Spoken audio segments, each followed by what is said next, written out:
Okay, everybody, I'd like to welcome you to the Louisville Metasploit class, as taught by Dave Relic Kennedy, Martin Pure Hate Boss, Elliot Null Threat Cutright, Ken Powercycle, some of the last name, and Adrian Irongeek Crenshaw.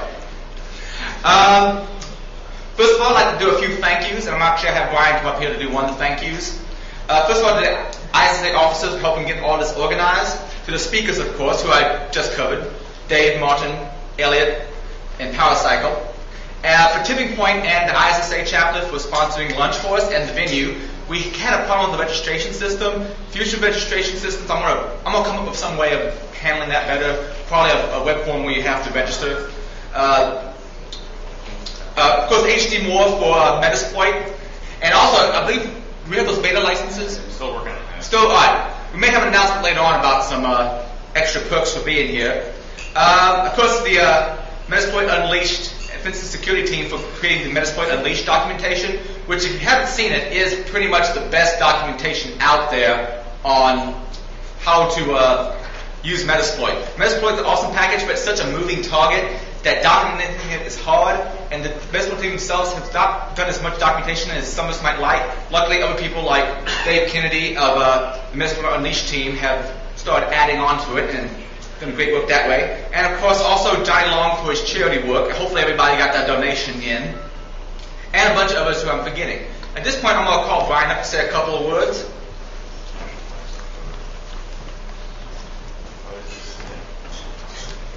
Just a quick note, as Adrian mentioned, Tipping Point sponsored a major portion of the lunch and everything here.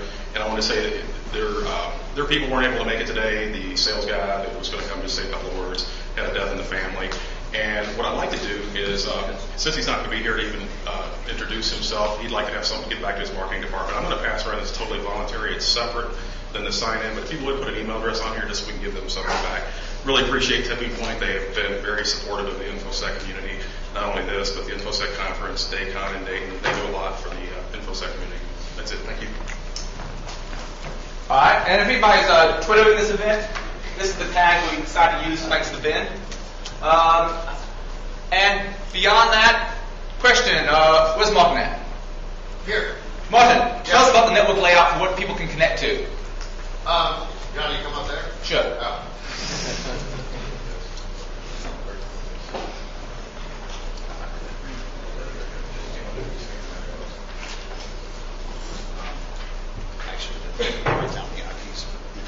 Anyway, there's 3 access points that you can connect to. In case you didn't notice, they're all called hostile. 1, 2, and 3. We did that so hopefully no hotel guests will connect to those. And I'm going to go over here and get the 3 IPs that are our target VMs, and we'll post those in just a second. I didn't realize I was going to put those up there, but go ahead. Oh, hold on one second.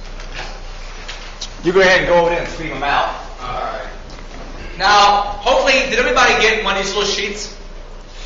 These are essentially the notes of the exercise I'm going to run through when I start covering my part of Metasploit. If you didn't get one, I think we have a bunch at the front desk still. So, if people want to write these down, the XPVM is .128.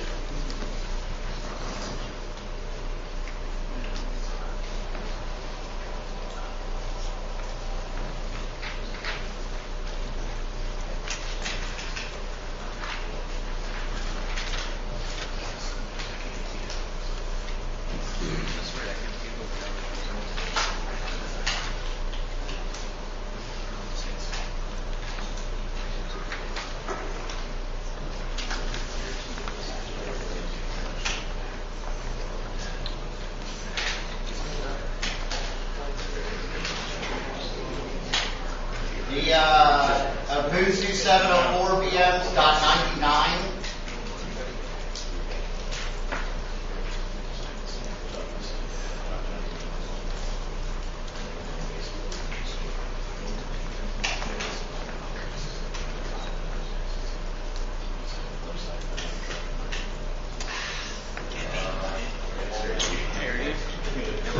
Definitely working because the laptop's on the internet. Is there a way to get backtrack just to go through the virtual machines and use the network targets? And there's a surprise VM at 169. Oh, okay. So Surprise me. That 118 didn't make it. 169. Make sure that the VM itself also has a network card configured. In other words, go into the settings of the hardware and make sure it has a network card. And, it knows it's supposed to have a network card. I'll double check that. I did. If you have USB support, I can give you a wireless dongle and might be able to get you connected straight. Well, the wireless card's looking great. Like Well, I'm saying a wireless dongle that you can tell is a device to backtrack for itself. Let's see, I'm going to try that. Well, we still have one VM. Okay, did we get all those red off? Try 2 or 3. Luckily, I don't have to use the wireless network for mine. Thanks for setting all that up, by the way, Martin. And also thanks to the Exploit crew for letting us borrow their VMs that they already had set up. It saved us some time. So, with no further ado, a little bit about me. My name is Aidan Crenshaw. I run a website called Irongeek.com. Any of you have been there? Thank you much. Imagine you haven't been there to actually find out the information for this event. I'm also a member of the ISD InfoSec Daily Podcast. Check it out. They do a podcast 5 times a week. I'm usually on only once a week, though. I have an interest in InfoSec education. I don't know everything. I'm just a geek with extra time on my hands. It's possible I might tell you something completely wrong. Luckily, my fellow instructors are sure to correct me if I mistake anything. First of all, first thing I want to talk about is what is Metasploit. I'm assuming you know roughly what Metasploit is because you're in this class. But first, it's an exploitation framework. Essentially, it's a set of tools, a code, and so forth that makes it easier to develop exploits and do exploitation and do pen testing in general. The current version is all written in Ruby. My understanding it's the world's largest Ruby project and probably has more source code in Metasploit than in the Ruby compiler itself, or Ruby interpreter itself, pardon me. Includes all sorts of things. Exploits, for instance, payloads, auxiliaries, which I'll cover a little bit here shortly, and I think, who's covering most of our auxiliaries? Ken? Okay. Automated tools and a lot more. As far as automation tools is concerned, we have the king of automation tools from Metasploit here in the class today, Dave Kennedy. Alright, some terminology, just in case you don't know it already, though I imagine most of these things are going to be self-evident. First of all, an exploit. Basically a vector for getting into a system, whether it be a vulnerability or just a bad config. I suppose in a fashion, one of the exploits you can choose, for instance, in Metasploit is the PS exec execute. It's not really an exploit in the sense it's a vulnerability, but if someone has a weak password, I suppose you could see it as an exploit. Regardless, I'm using it in some parts because as long as the system has its administrative shares open, I know it'll work. The problem with exploits is you'll have mixed results on whether that one will work, and sometimes you have to try them more than once to actually get it to work. Sometimes you have to slightly modify the exploit to actually get it to function properly in a given environment. Like the time Dave Kennedy hacked my box at Louisville. Sorry about that, dude. Yeah. Before finding out the scope was. That's the whole thing was in scope. It's okay, we still love you, Dave. Alright. Payload. Payload is essentially what you want the exploit to do in the parlance of Metasploit. This could be your shell code. Basically, what's going to get injected by the exploit and tell it to do something. This could be something like add an account, shovel a shell back to me, start a VNC session, or probably the coolest payload, Interpreter, which basically gives you a little, I guess, remote access tool on the box to do all sorts of things. I'm going to show a little bit of that, and I think Mark is going to go into more depth. You also have encoders. Antivirus packages will detect most stuff in Metasploit. Well, if not obfuscated in some ways, it should hopefully detect most stuff in Metasploit. The way encoders work is they change the code around enough to where, and mangle it enough to where antivirus packages like Symantec hopefully won't necessarily detect it. And there's also two encoders that come with Metasploit. The one that's probably the most famous is Shikata-Ganai, which is, as my understanding, is a Japanese term for nothing can be done about it. And I've had pretty good results with it. Also, auxiliaries are all sorts of other little fun apps built into Metasploit. We're talking about things like sniffers and scanners, denial of service attacks, just a ton of different tools. Okay, I'm also going to talk a little bit about payloads. By the way, all this definitional stuff is so that it makes more sense when I actually get to the demonstrations. First, there's inline payloads. Basically, with these payloads, once the exploit is ran, the entire payload, including the shell code and everything, gets sent. The problem is it makes it a little bit bigger to send, but they are more stable. Another way of doing things things is staged. Essentially, the exploit code that's sent, the shell code that's sent, isn't everything that you want the box to do. It's essentially just a stager that once it gets ran on the box, it goes back to the box you're attacking from and grabs all the other stuff it needs to run the payload. Can I explain that correctly? Roughly? Reverse. If you see something in an exploit that says it's a reverse something, generally what that means is it reverses the connection back out to you. For instance, a lot of payloads, you might do say a shell connection where you connect to them. You send them the SYN packet in the three-way handshake. The problem with this is a lot of people's firewalls are going to block incoming SYNs to things they don't recognize. However, outgoing SYNs they might accept. Generally speaking, people configure the egress filtering on a firewall to be much weaker than the ingress filtering. So by doing this, you can essentially have the box that got exploited shovel shell back out to you because it's making the connection out. And this will blow through things like NAT. For instance, let's say there was a web vulnerability and I'm hosting this thing on my website, at my house behind a NAT box. Well, I can use the web vulnerability to put the exploit in, and then, even though it's behind NAT, because I'm doing a reverse connection, it's coming back to me. And it can blow right through NAT and I can get my connection, which is nice. You also see some exploits that have no NX. Essentially, these have ways of working around DEP, data execution prevention. Things that basically mark spots in memory as non-execute, so that buffer overflows hopefully will not work. Well, there's other ways around that, which the no NX payloads try to find ways around. Now, there's a lot of things you can do with Metasploit. So this is a very brief overview. This is the general flow chart, if you will. You set an exploit, you set a payload, you set a target and the associated options, then you pop a box. Trademark, Dave Relic Kennedy.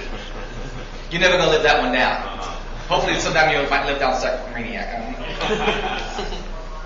Guess there will be a lot of in-jokes during my presentation. It's more than that. That's one thing you can do. There's all sorts of other things you can do with Metasploit. But this is the common things that you just want to throw an exploit in a box and see what sticks. Okay. There's several different ways to interface with the Metasploit framework. First of all is MSF console. That's the main one I'm going to be focusing on. It's very well supported. As a matter of fact, some things you only really seem to be able to set it in MSF console. There's MSF, but it's not as easy to use as, let's say, the MSF GUI, which I totally misspelled there, typo, and MSF web. There's also the MSF client, a CLI, command line interface. The nice thing about this is you can throw all your options into the command line, so if you want to script it, there's your thing right there. MSF web is probably about the prettiest interface. The nice thing I like about it is it's easy to read the descriptions for what you're about to do, what exploits you're choosing, what payloads you're choosing. Unfortunately, it's also slower and not quite as well supported as MSF console. And finally, there's also MSF GUI. Very pretty interface, but my understanding it's no longer being maintained. Have they changed anything in that? No, it's not maintained. Neither is really the web interface. Either the web's going out too. Web's going out too? And the newest one, it works again now. The newest release. The GUI works. It's going out in 3.4. Bummer. Are they going to replace it with any other? There's no console and CLI as far as I understand. Okay. And Metasploit Express is going to take place in the GUI type stuff. Cool beans. You're talking a little bit about that, right? Okay, cool. I'm more basically focused on MSF Web and MSF Console for my presentation. A few basic MSF Console commands. And by the way, all the commands I'll be using, I got the sheet here you can follow along. And the reason I need the sheet is sometimes I forget what I'm typing in too. Anyway, help, of course. Oh, anything you can run from the command line, you can run from inside of MSF console. For instance, if you have it running on a Linux box, type in ifconfig, and the configuration of your network card will come up. But besides that, MSF console has its own commands like help, which obviously brings you help. If you can type help and the name of some other command, find more information on that particular command. There's search, for instance, you know part of the name of an exploit, but not all of it. You can use search to find it. There's set, which allows you to set parameters. There's set G, which is set global. So let's say you're hacking one particular box, and you want to keep those same settings for every other box you connect to. Or actually, let's say you're hacking one box, but you want to try different exploits. But using setg, you can set things like the target and the local host to connect back on, and have that consistent amongst trying different exploits. With just set, it's only for that one particular connection session. Does that make sense? So basically, if you want to use the same settings for a bunch of different exploits, use setg for set global. There's also unset and so forth, and I'll talk a little bit about that later. There's show, which basically shows you what options you need to set, or show advance, which will show you advanced options you can set. Exploit and run, essentially just tell it, okay, go ahead and fire off this exploit, let's see what happens. You can do session-L to bring up sessions. So if it just sessions anything, sessions and nothing brings up what sessions are currently active. With the MSF console, essentially you can have multiple sessions with different boxes you've attacked, and change between them as you need to. If you want to connect to a particular session, it's session-I1. You can also do session-L-V, and it'll actually show the vulnerability that it was used to exploit. Oh, that's nice to know. Alright, that is in our slides, so now it's demo time. And hopefully, if anybody wants to try this, try it on the IPs, the XP IP that Martin gave out earlier. It may or may not work. Now, I'm going to do a few steps that you're not going to have to do. I'm running my VMs locally, just so that I hopefully will have a little more reliability. The password for the INDSEC image here is just password. And the reason I'm bringing that up, I just need to find this IP address. I could scan for it just as easily, but I'm not going to. Let's see what we got. Okay, apparently 184, 130. So now I'm going to switch to my backtrack.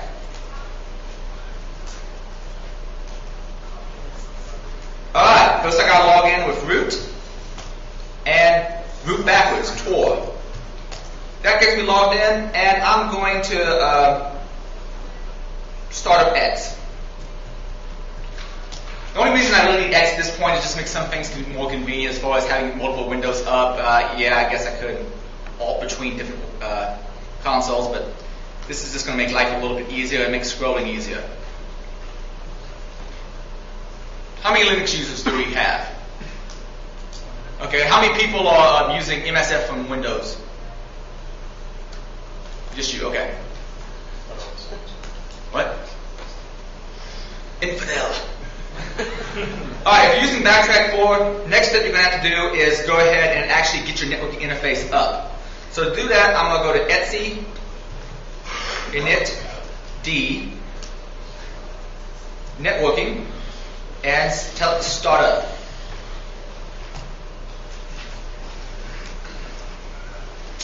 And actually, I want to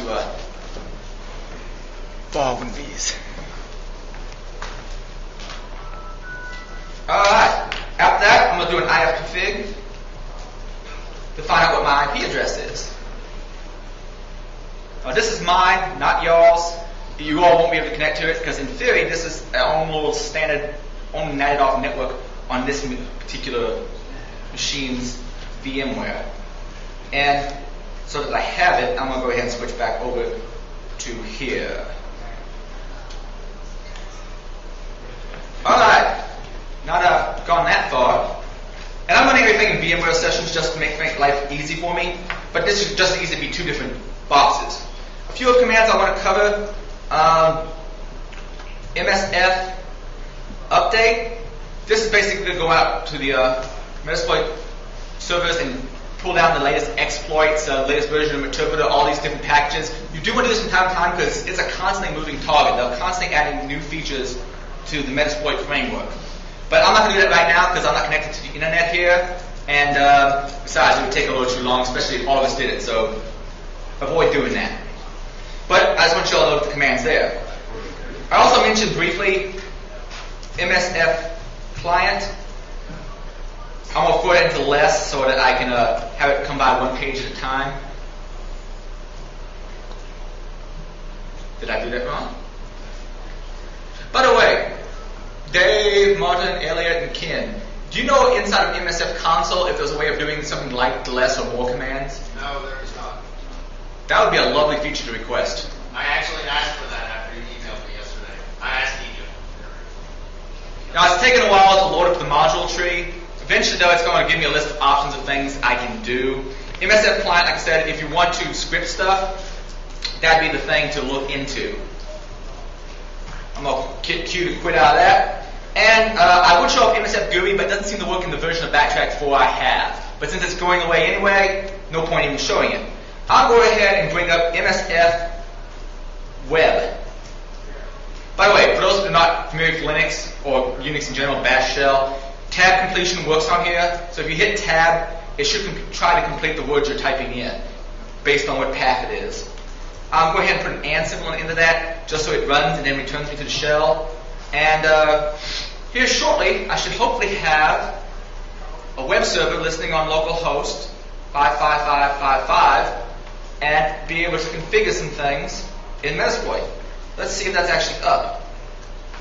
Now the way this is configured off Backtrack 4, only the local host can connect to this. Other people outside can't connect into this particular website. That's very good from a security standpoint. Oh, by the way, those who are wondering why you had to start networking yourself, it's generally a good call from a standpoint of not being detected, not to have your network card automatically connect to the network. You may want to change things like, well, your MAC address if you're really paranoid, or make other little network settings, or change what services are listening before you connect. So that's why you have to manually tell Backtrack 4 to connect to the network. That is basically the reason why they did it that way, right, Martin? Correct. By the way, if anybody doesn't know Martin, Martin is one of the core Backtrack 4 development team. Alright, we got the web interface up. So, first thing I'm going to do is I'm going to go into exploits and look for an exploit. Now, Mubix of Hack5 fame, and I actually have this link at the end of my notes here, suggested using PSEXEC as an exploit to use. The reason is it's not an exploit in the sense of a vulnerability, but if you know the password and username on a box, you can just type that in, and essentially it uses the administrative services to start a process up. The reason I'm using it here is it's very reliable, and as long as you know a password for it, it'll work. Yes? One thing that's interesting in PSSec too is it also does pass the hash. So when you extract the hash values off of it, you don't even need to crack the password. You can just take those hash values, pop it into the password. Yeah, I'll let him explain that a little bit. Sure. I'm going to show that. You can show it? Yeah, so like when we go through Metasploit Express a little bit, you'll actually see that like when you compromise the system, you get the hash values off of it. Then you can just scan through the entire network, and then every single hash value that password associates to, you can compromise like hundreds of machines if you needed to. If you have the same password. Yeah, because most people, the local admins, going to have the same password duplicated across the entire, a whole bunch of systems because they're basing it off an image. Yeah. I know that's in a way places that I've been. Question though, does it matter what NTLM version you're using? If you're using NTLM version 2, it doesn't work, but if it's, say for example, if it's a 17-character password and it doesn't have an LM hash, it'll still work. It's just doing pass the hash for LM or NTLM. It doesn't matter. Okay, but if you said NTLM 2 only. NTLM version 2, I doubt would work. It might though. Alright. I've tried. Well, I have up PS Execute. This came up. I'm going to click there. And hopefully in a second I'll be able to set me some options. Sometimes it'll ask you what target. For instance, it might say Windows 2000, Windows XP. There's slightly different return addresses, and it's my understanding between different Windows releases and different service packs. So I think that's more Elliot saying coming up shortly. I'm giving you little previews of really nice stuff. Alright. Now I'm to the point where I have to choose a payload. And there's a bunch of payloads I could choose, but let's choose one that would be good to show execs. The main reason I'm showing off the MSF Web one is if you show an exec how easy it is to compromise the box via MSF console, they may not buy it because it looks complicated. The web interface is much prettier, much easier to understand, and if I show them I got an interpreter session, that's not as impressive to an exec, even though it's far more useful than me getting the remote GUI. So we're going to attempt to get the remote GUI. I'm going to do a real quick search. Oh, by the way, one thing I may not have noted here is in Backtrack 4, at least I think I had it on here before, if you have no script enabled, you may have disabled no script to get the MSF web interface to work properly. So let me go ahead and find something. The particular exploit I want to find, and this time I'm using the find built in to Firefox. I want to find one called, where did I find it? VNC inject. There's a couple different versions of VNC inject. The one I want to use is the one that essentially reverses the connection back to me.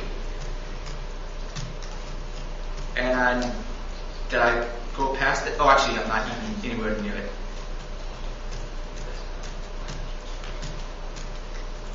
Alright. That's bind TCP? There it is. Or that's the HTTP one. That one tries to hide the traffic as web traffic. I know it's in here eventually. There's a lot of different payloads. There you can see I've already selected it before. Alright. I set that, and now I just have to set up a few options. First of all, my remote host, which I wrote down earlier. In my case, it's 192.168.184.129. Actually, sorry, 130. For my password, I know it's password.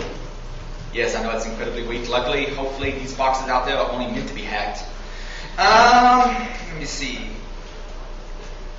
Oh, for account, I'm not going to use administrator. We're going to use Metasploit. And for local host, this is basically the host I'm trying to tell it to connect back to. Remember, I'm using a reverse session, so it's going to try to connect back to me. So if it was like behind a NAT box, it'd have an easier time getting back out, or any firewall with weak egress filtering. So I'm going to tell it to connect back to me at my local host. Well, not my local host as in my loopback address, but the IP address that Metasploit is actually running from, which in this case is 192.168.184.129. And if I put all that right, let me go ahead and, there's various advanced options I can set, which I'm not going to go into as of right now, but you can bounce things through proxies and so forth. Take a look at those later on. I'm going to launch the exploit, and hopefully I won't have to launch more than once to actually get it to work. Let's see what happens. For some reason it brings up my console. By the way, the confusing thing about the console when it comes up in the web interface, you may think you can start typing any place. You have to click down here to get it to work. You type exploit, and hopefully it does its thing. Hopefully it's also bringing up. You got a session. Was that? You got a session. Cool. I'm going to go to my. And I see a little courtesy console came up right there for me. But I'm going to switch back to my Backtrack 4 box. And you see I now have a VNC session where I can control the box. This isn't actually as useful as having an interpreter on the box, but it's more flashy to show someone. Alright, I've done that. So at this point, I'm going to go ahead and exit out of all of this. And I'm now going to move on to instead using MSF console. Now we're going to be using these stuff throughout the day. I'm basically covering the very intro. I'm sort of a noob when it comes to Metasploit, and hopefully all the other instructors will cover for the things that I'm lacking in. Alright, we're going to start with MSF console, and it's probably going to take a bit to iterate through all the modules it has.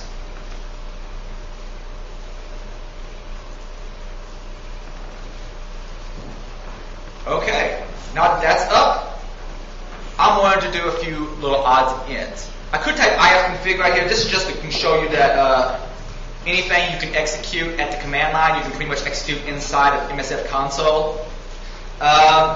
There's my IP address, which we've already covered before. This is just to show you there's some other command you run around, like let's say nmap or whatnot, you should be able to. The next thing I want to do is bring up help. And unfortunately, right here, we got the scroll.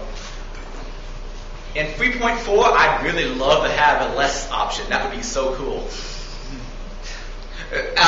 Kim said he had a way around this, so if Kim, maybe if you can show that later. He said he had some kind of screen solution that was supposed to allow you to see it one page at a time.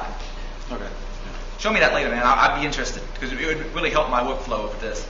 All right. I'm going to use a particular exploit. I know one that will work on this remote box, so I'm going to do a search. By the way, notice how tab completion works. I have only part of search in there, but I hit tab and it knows to complete it. And also, the tab completion is somewhat context aware, so it knows if you're like looking for exploits, it knows it's only looking at exploits, depending on what options you've already chosen so far. And I'm going to look for net API. Okay, searching for my exploits. There we go. So which one of those do I want to use? Well, I think the 067 is the one I want to use. So what I'm going to do is say use Windows to tell the platform. Wait a second. Actually, let me pull up info. Info is the next thing I wanted to do. Info, and I'm going to say Windows SMB. I wonder if I did something wrong because it's not auto-completing for me. Yeah, man, neither. Oh well. Good job, Adrian. You busted all the work. It happens. And now I have a bunch of information. It was more convenient to actually look at the information you saw before inside the web interface. But now I know a little bit about this particular exploit. Now I'm going to go ahead and say use exploit. I'm going to tell it what platform. In this case, Windows. It could be Linux, for instance, or BSD, or a bunch of other platforms. But I'm going to use Windows, because this is a very Windows-specific vulnerability. SMB. If there's too many things for tab completion, it gives you a long list like that, which is not necessarily what I need at this particular point. Okay, luckily I put down the name here. Yeah, MS08 net API. So I'm going to tell it to use that particular exploit. And the next thing I'm going to do is I'm going to set payload. I'm going to use set G because I might want to attack the same box with a few different exploits. So I'm going to use set G for set global. If I happen to screw up any of this stuff, I can use the back command, the unset, or the unset G commands to undo these particular settings that I've chosen. So now I'm going to choose payload, set G payload, and I'm going to choose the interpreter. Now I'm going to briefly cover interpreter. I'm going to have other guys go into more details there. Interpreter is basically a shell you can get on the remote box. It has so many built-in options. It's really quite nifty. And I'm going to use reverse TCP so it just connects back to me. Now after I've done that, I have to set up a few options. Now there's some stuff, I'm going to show options. These are options I may have to set. If you see something that says required, it means you absolutely have to set that for the exploit to work. You can also show advanced options. Things that you normally wouldn't have to set, but you can if you really wish to. Also, I can use an encoder at this point using, let's say, set encoder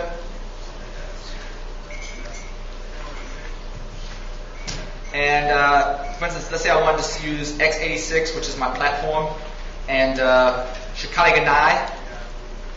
I can go ahead and set that. I'm not going to use that option here, but just know it is an option if you're worried about AB bypass on the box you're about to hit. The settings I do have to make for this particular exploit, though, are both for the remote host. By the way, this part does not seem to be case sensitive. You can use lowercase r host. And I'm going to set this to 192.168.184.129. By the way, there's been plenty of time to play around with this, especially during lunch and so forth. So if it fails right now, don't worry about it. If you have any questions, raise your hands, and hopefully one of the other instructions can maybe help you out with it. What was that?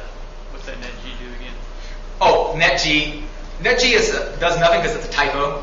Oh, okay. setg. Oh, thanks. setg r host. Okay, that's my remote host. Now I'm going to tell it a local host to connect back on. And I'm going to set my local host to 130. Assuming it will actually respond to me typing. Alright. Now, if that's actually everything I needed to do, I should be able to just go ahead and type in exploit. Oh, I see.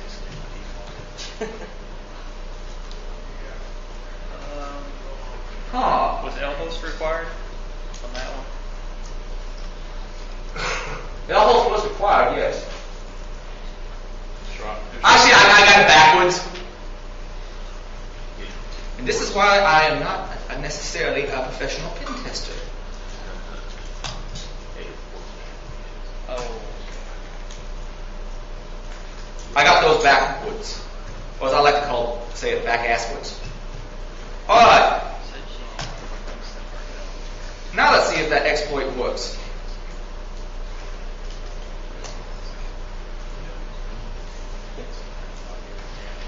It didn't actually...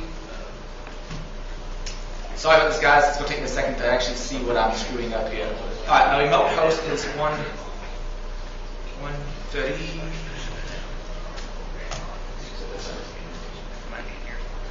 And my local host is 129. I show options so I actually see what is set. Always a good way to double check before you say connect. And for some reason, it's not actually resetting it when I do that. So let me do this.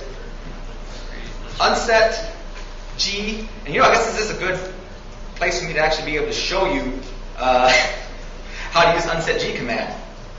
192.1, actually unset G and R host, and it's unset G L host. Now let's actually set those right. Remote host 130. Oh, by the way, I'm using up arrow to so I don't have to retype everything. Looks like it'll let you reissue the command and it'll type over it or replace it. Yeah. How come it's still keeping my old session? Do you all have any idea why that would be? What's that? I'm just going to set for the local one. For some reason, it's holding on to the bad settings I did earlier, and I have no idea why. Live demos are sometimes the bane of my existence. I'll just edit this all first. It's all good, right? Alright, now let's see. Let's show options. Let's see if it actually took those. Well, that time it actually seemed to take them. Why was resetting it not overwrite the old settings? Set G does it globally. You're not going to see it on your initial show option setting. Yeah, but I went ahead and did the unset G too to get rid of the settings. And then you have to then reset R host and L host after that. Just try not to make sure. Alright. All that because I transposed two IP addresses. So definitely the lesson learned from this is use the show options before you tell it to exploit. I now have a interpreter session. Yay! All that battle to get that far. Alright, let's use a few simple commands. First of all, I can pull up help. Now mine may look a little different. I have a bunch of different options here. Hash dump's always a popular one. Hash dump gives me the hashes. I can throw that into something like Kane or any popular cracker, let's say John the Ripper, and be able to crack the local passwords. Or I can use the hashes in some kind of pass the hash attack. If I want to find out more about the system I just connected to, sysinfo is useful. If you want to use that help, I highly recommend using help and looking through it. You can see where that more command would come in real handy right here. Alright, timestamp, by the way, you can actually change the access and modify times on any particular file. Are you all giggling at me back there? No. Alright, other things I want to show off while I was in here, I can type in shell and actually have a shell in the remote box, and that's my remote Windows box. I can type X to get back out of that shell.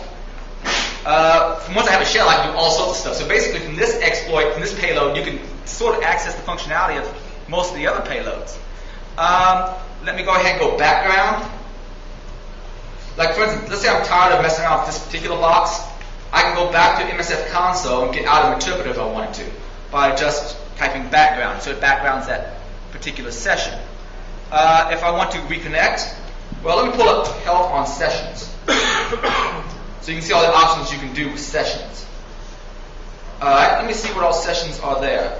Now, I was going to just use sessions-L, but I'll use sessions-L-V, you said it was? Dave. What's that? V for verbose to actually see which exploit it was. Yes. Gotcha? Yes. Thank you. And there, not only do we see what sessions I have active, but which exploit it was. Alright, now I'm going to go ahead and connect to session 1, and I'm back in my interpreter. I can now get around and do things. I'm going to execute a few extra things. For instance, I can try executing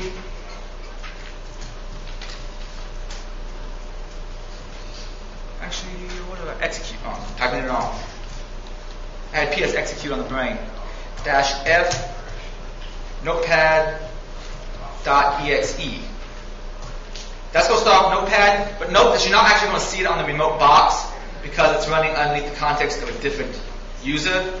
But if I was going into the process list, which I can do with just PS, you see Notepad is down here and actually running. This can be used for all sorts of things. I already showed hash dump. Let's say I want to clear the logs in that particular block. I mean, there's all sorts of commands built in. Clear EV. This is going to clear the event log. Although total wiping of it would definitely be an obvious attack, or it would be something obvious that somebody was there. So it's not exactly stealthy. And screenshot, which if you don't have the newest version, may not be in there. When you type screenshot, it actually does a capture of what was on the remote screen, which is nifty. I mean, interpreters are so powerful, and the best thing about interpreter probably is the fact that you can extend it with your own scripts. Carlos Doc Operator Perez is probably the head guy as far as doing really whacked out interpreter scripts. But I'm going to use one right here called Scraper. And this one's going to take a little too long to run. But right now what it's doing it from that remote box, it's grabbing hashes, registry keys, and so forth. Information might be useful for further penetrating the network. I mean, it's beyond just getting root on the box. It's also finding out information about that particular box that can be used to leverage it in attack other systems in the same network. But you see it's grabbing a whole bunch of stuff. And right now, I'm going to open another command shell. If I was to change into .msf logs, I believe it was, Scraper.